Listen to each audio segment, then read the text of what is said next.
Καλώς ορίσατε στην εποχή των promo AI avatars.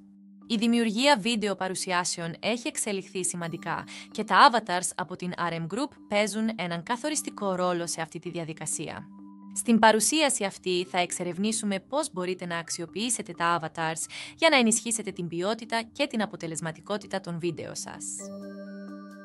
Οφέλη χρήσης βίντεο avatar στην παρουσίαση brand.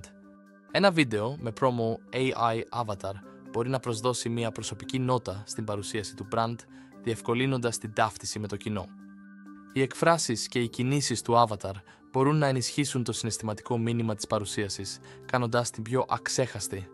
Η χρήση βίντεο avatar μπορεί να προσφέρει την δυνατότητα για μεταφράσεις και προσαρμογές, κάνοντας το περιεχόμενο πιο προσιτό σε διεθνές κοινό. Οφέλη χρήσης βίντεο promo AI avatar στην παρουσίαση υπηρεσίας. Ένα avatar μπορεί να ενσαρκώσει την υπηρεσία σας, προσφέροντας μία ανθρώπινη διάσταση που διευκολύνει την επικοινωνία με το κοινό. Οι ζωντανές κινήσεις και οι εκφράσεις του avatar κρατούν την προσοχή του θεατή, κάνοντάς τον να ενδιαφερθεί περισσότερο για την υπηρεσία. Ένα promo AI avatar μπορεί να εξηγήσει πολύπλοκες έννοιες με απλό και κατανοητό τρόπο, διευκολύνοντας την κατανόηση της υπηρεσίας. Ανακαλύψτε τις δυνατότητες που προσφέρουν τα promo AI avatar και μεταμορφώστε τις βίντεο παρουσιάσεις σας σε μοναδικές εμπειρίες.